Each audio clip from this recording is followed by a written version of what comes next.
मेरे प्यारे बच्चे, मैं तुम्हारी बहुत बड़ी समस्या का समाधान लेकर आया हूँ।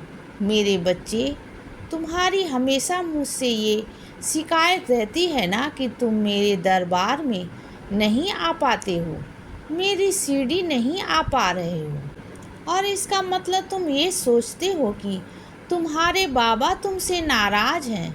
मेरे बच्चे, मैं तुमसे नाराज़ नहीं हूँ और ना ही तुमसे कभी नाराज़ हो सकता हूँ। तुमने अपने आप को मुझे इतना समर्पित कर रखा है और अपने आप को मेरे इतने करीब रखा है कि मैं चाहूँ भी तो तुमसे अलग नहीं हो सकता। और यही कारण है कि मैंने तुम्हें अपनी खास जगह पर बिठाया है। मेरे हृदय का वो खास कोना है जहाँ पर मैं तुम्हें स्थान देता हूँ।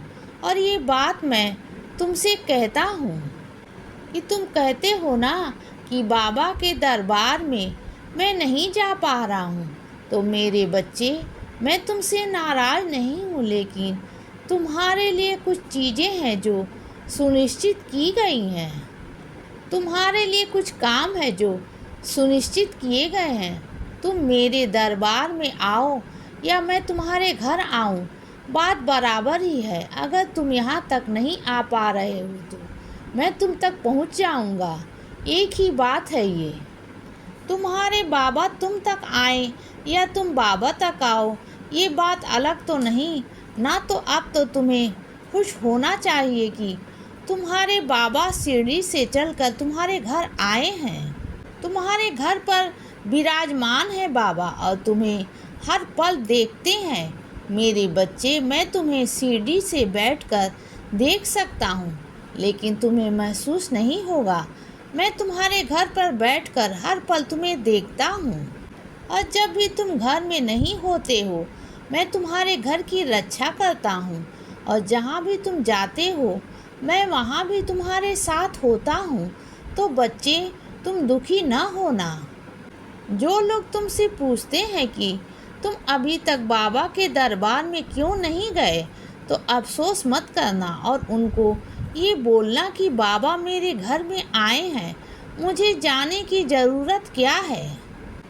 मेरे बच्चे, मैं तुम्हें ज़रूर बुलाऊंगा, तो तुम्हें ऐसे बुलाऊंगा कि तुमसे अच्छे तरीके से मेरे दरबार में और कोई नहीं आया होगा, इसीलिए अफसोस मत करो। और जो इसकी खास वजह है ना, वो सुनो मेरे बच्चे। तुमने मेरे दिए हुए कुछ ऐसे काम करने हैं।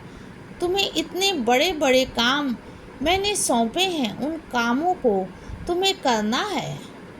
तुम्हारी जिम्मेदारियां कुछ और हैं, सीढ़ी से पहले तुम्हारे कर्तव्य कुछ और हैं, सीढ़ी आने से पहले। इसीलिए सीढ़ी आने से पहले तुम्हें वो मेरे काम करने हैं, उन कामों को निपटाना है, उन कर्तव्यों को पूरा करना है बच्चे। और जो काम मैंने तुम्हें सौंपे हैं, वो काम मेरे कुछ खास बच्चों के लिए हैं, जो बहुत ज़रूरी है, क्योंकि ये मेरे वो बच्चे हैं जो बहुत ज़रूरतमंद हैं, जिनका मेरे सिवा कोई और नहीं है। और तुम मेरे वो सशक्त बच्चों में से एक हो जो इस काम को कर सकते हो मेरे बच्चे। इसीलिए मैंने तुम्हें ये काम सौंपा है। तो किसी भी बात के लिए अफसोस मत करो। जो काम मैंने तुम्हें दिए हैं, बस उनको करते चले जाओ बच्चे, क्योंकि मैं तुम्हें हमेशा सर्वोत्तम देता हूँ। इसीलिए मैंने तुम्हें जो काम सौंपे हैं उसे पूरा करो। जल्दी इसका उपहार मैं तुम्हें अवश्य दूंगा। इसीलिए बच्चे, सदा खुश रहो और हमेशा मुस्कुराते रहो। मेरा आशीर्वाद हमेशा तुम्हारे साथ है बच्चे। अब सुबह हो गई है मेरे बच्चे। सुप्रभात।